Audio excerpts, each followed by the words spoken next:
Salam əziz izləyicilər, sistemli məntiq dərslərimizdə bu gün mən Emil Əlizadə sizinlə riyazi əməllər mövzusu haqqında danışacağam. Əvvəlki video dərslərdən xatırladığımız kimi mövzumuza giriş etməzdən öncə demişdik ki, məntiqdə bütün bölmələr haqqında qızıl qaydalar var. İlk öncə bu qızıl qaydalar nədir onu deyib, sonra keçəcəm testlərin izahına. Gələk baxaq görək qızıl qayda kimi nəyi qeyd eləmişik? Yazmışıq ki, operatorun uyğun tərəfləri bərabərləşdirilir. İndi bu qızıl qayda nə deməkdir? Onun açıqlamasından danışaq. Məsələn, bu mövzuda sizə belə bir şey verəcək. A operator B bərabərdir. Tutalım yazaq A üstəgəl B-yə. Səndən də aşağıdan istəyəcək ki, 5 operatoru 3-ü tap. Əvvəla operator nədir? Operator bu simvollardır. Yəni, mənim bura kvadrat kimi yazdığım, biz bu işarəyə operator deyəcəyik. Qızıl qaydamız budur. Uyğun tərəflər bərabərləşdirilir. Yəni, operatorun sol tərəfindən solu, sağ tərəfindən də sağı bərabərləşdirmək lazımdır. Baxın, operatorumuzun solu A-dır. Sol nədir? 5. Bu o deməkdir ki, A bərabərdir 5-ə. Sağ nədir? B. Sağ nədir? 3. B də bərabərdir 3-ə. Deməli, A-mız 5, B-miz 3-dürsə, misal da götürüb yerinə qoyub hesablayacaq. 5 üstə gəlir 3 bərabərdir 8. Artıq testimizin cavabını tapa bilərik. Məsələn, birin daha deyirəm, sonra keçirəm testlərin izahına. Bunu silirəm, baxaq.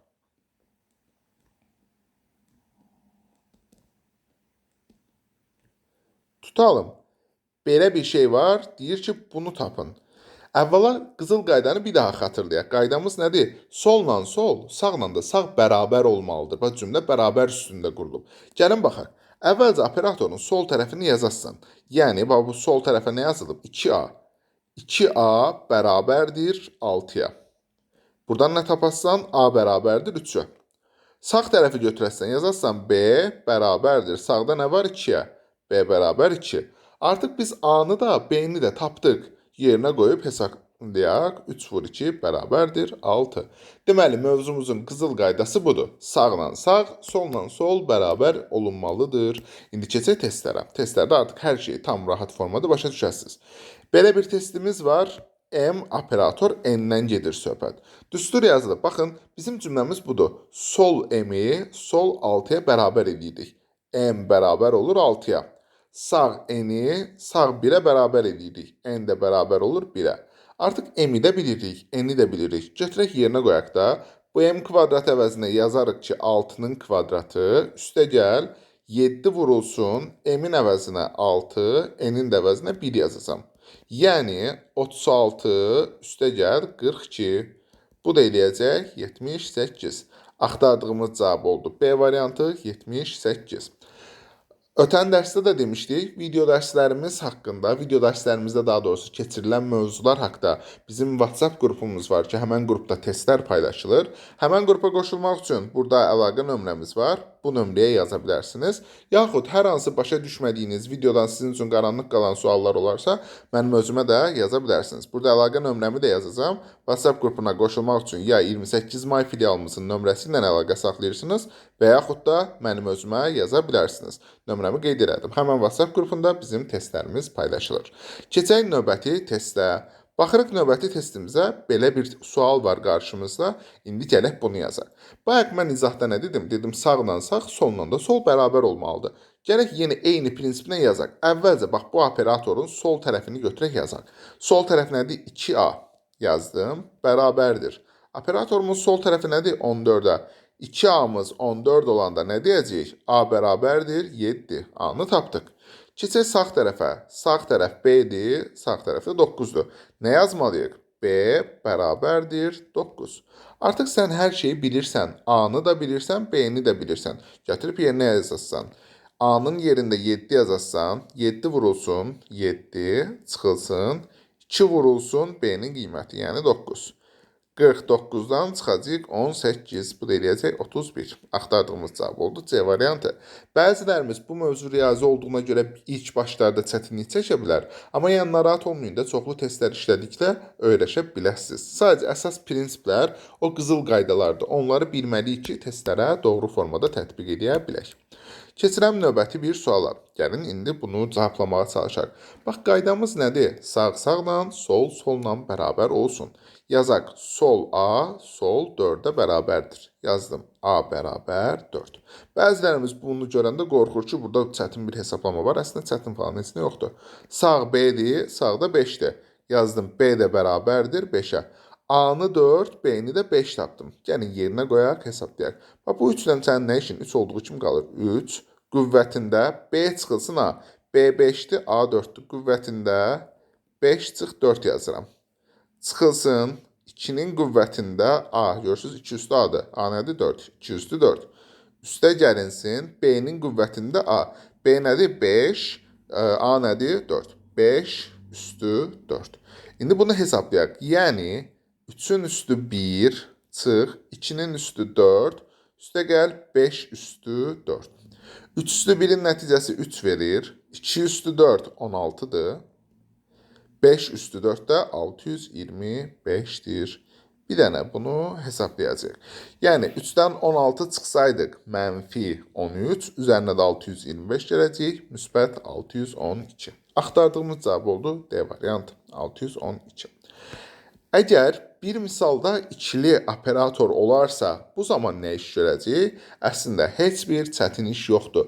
Yenə diqqətlə qulaq asın, bunu da tam rahat formada başa düşəsiniz. Eyni operator olan yerlərə gələcək. Yəni, bu qara dairə formasında operatoru görürsünüz. Onu durub burada yaza bilməzsən, axı buradakı x-dir. Eyni operator eyni yerdə yazılacaq. Yəni, biz 9 operator 2-ni tapmaq üçün bura gələcəyik.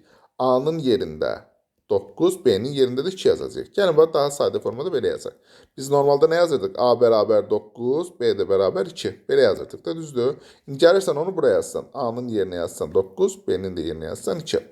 9 operator 2 nəyə bərabərdir? Sanki sizin dediyinizi eşidirəm. 9 üstə gəl 2-nin kvadratı. Yəni 2-nin kvadratı 4 ilə 9-u topladıq. Elədik 13. Artıq mən bu mötərizənin cavabını bildim. Bu mötərizənin cavabı 13-dür. Burada 13-dən başqa bir cavab çıxmır ortaya. Keçdik digər tərəfə, yəni bu birinə. İndi yenə eyni üsulla 3 operator 10-u, bax gəlirsən üstündə yazırsan, 3 operator 10. Bərabərdir. A-nın qiyməti 3-dür. 3-ün kubu çıx, 2 vurulsun 10. Yəni 3-ün kubu 27-dən 2 vur 10. Yəni 20-ni çıxacaq, bu da eləyəcək 7. Deməli, buranın da cavabı oldu 7. Bəs indi bura qədər gətirirlər, sonra deyirlər ki, bəs indi nə edəcək? İndi də təbii ki, aldığın cavabları sadəcə çıxasın. Birincidən 13, ikincidən 7 almışıq. 13 çıx 7, bərabərdir 6. Cavab oldu B variantı. İndi bir daha mən izah edəcəm bunu. Bu biraz daha fərqli idi. İlk dəfə gördüyümüzü nəzərə alsaq. Başladıq. Eyni operator olan yerə. Yəni, bax, bu işarə ilə bu eynidir. Düsturumuz bir dənədir. Soldakı A-nı soldakı 9-a bərabər edəcəyik. Yazacağıq A bərabər 9. Sağdakı B-ni sağdakı 2-yə bərabər edəcəyik. Yazacağıq B bərabər 2. A 9, B 2. Sonra nə edirdik? Düsturda yazırdıq. A-ya 9, B-yə də 2 yazırdıq. 9 üstə 2-nin kvadratı. Elədi 13. Artıq sən bu mötərizənin cavabını bilirsən. Bu mötərizənin cavabı oldu 13. İndi keçək bunu həll eləməyə. Bu işarə, yəni bu x hardadırsa orada hesablamalısan. X görürsən, bax buradadır. Yenə düsturumuzu yazacağıq. Bax bunun solu nədir? A, bunun solu nədir? 3. Yazarsan ki, A bərabər 3. Sonra bunun sağ tərəfi B-dir, sağ tərəfi də 10-dur. Yazarsan B də bərabərdir 10. A 3-dür, B də 10-dur. Gəldik yerinə qoyduq, yazdıq. A-ya 3, 3-ün kubu, B-yə də 10 yazdıq. 2 vur 10. Bu da elədi 27 çıx 20, yəni 7. Buranın da cavabı oldu 7. Yekun nəticə necə idi? 13-dən 7-ni çıxacaq. Birinci mötərizədən ikincini çıxacaq. Eləyəcək 6. Dediyim kimi, yəni mövzunu daha da dərindən öyrənmək üçün WhatsApp qrupumuza qoşula bilərsiniz ki, orada bu tipdə testlər paylaşılacaq. Davam edək, keçirəm başqa bir suala. İndi növbəti bir sualımız var. Bu bayaqçılardan biraz fərqlənir.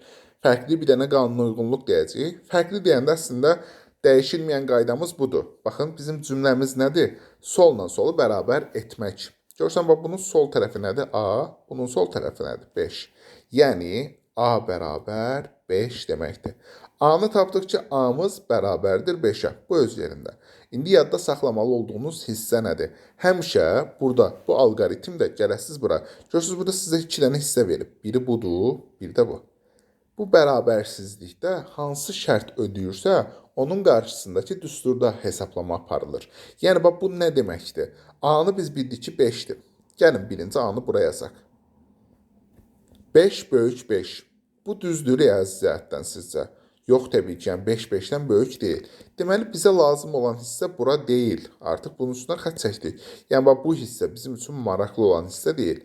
Amma bura gəlsək, 5 kiçik bərabər 5. Bu üsul riyazi cəhətdən tam doğrudur. 5 kiçik bərabər 5 şərti tam doğrudur. Ona görə həmən düsturda hesablama aparacaq. Yəni, A kvadrat çıx 2A əvəzinə 5-in kvadratı çıx 2 vur 5 yazacaq. Bu da eləyəcək 25 çıx 10, yəni 15. Doğru cavabımız oldu 15. Çətinlik çəkənlər üçün daha bir misal göstərəcəm buna aid. Yəni, yenə vurğuluyuram, çətin suallar olarsa, nəyisə anlamasanız belə narahat olmağa əsas yoxdur. Biz o qədər sizə testlər işlədəcəyik ki, artıq siz bu mövzuları tam mükəmməl formada öyrənmiş olacaqsınız. Baxın, həmən tip belə deyək də bir də test göstərəcəm. Görək indi bu sualı doğru cevablaya bilərik, yoxsa yox. Qayda standartdır. Dedik ki, birinci bunu eləyəcəyik. Sol A-nı sol 9-a bərabər eləyəcəyik. A bərabər 9. Sonra sənə verilən şərtlərdə hansı doğrudursa, onun qarşısındakı düsturda hesablama aparırsan. A bərabər 9. Gələk burada yoxlayaq. A 9-dur. 9 bərabər 4. Ödəyir bu? Yox, təbii ki. Deməli, bu hissə səhvdir.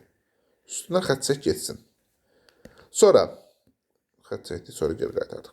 İndi A-ya 9-u buraya yazaq. Bax, gələk buna yazaq. 9 kiçikdir 4. Ödəyir bu? Yox, bu da getdi.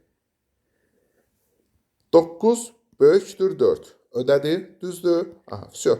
Ödədisə, onun qarşısındakı düstur nədirsə, orada hesablama aparasından. A kvadrat çıx 1 demir, A da bilirsən ki 9-dur. 9-un kvadrat çıx 1 bərabərdir 80. Cavabımız olacaq 80. Bəzən tələbələr belə bir sual verir. Əgər sizdə də bu sual yaranırsa, bunu öncədən cavablayayım. Deyirlər, müəllim, ola bilər ki, həm məsələn deyirəm də, bu da doğru olsun, aşağıdakı da doğru olsun. Yox, belə bir şey yoxdur. Sənə verilən bu 3 dənədən sadəcə bir dənəsi doğru ola bilər. O doğru olanı tapırsan və onun qarşısındakı düsturda hesablama aparırsan. Bugünkü, belə deyək də, sistemli məntiq dərslərimizdə riyazi əməllər mövzusu haqqında qısa qaydalardan danışdıq. Bu videonu burada yekunlaşdıracağım. Növbəti dərslərdə isə daha fərqli mövzu haqqında danışacağıq. Sağ olun, növbəti videolarda görüşənədək.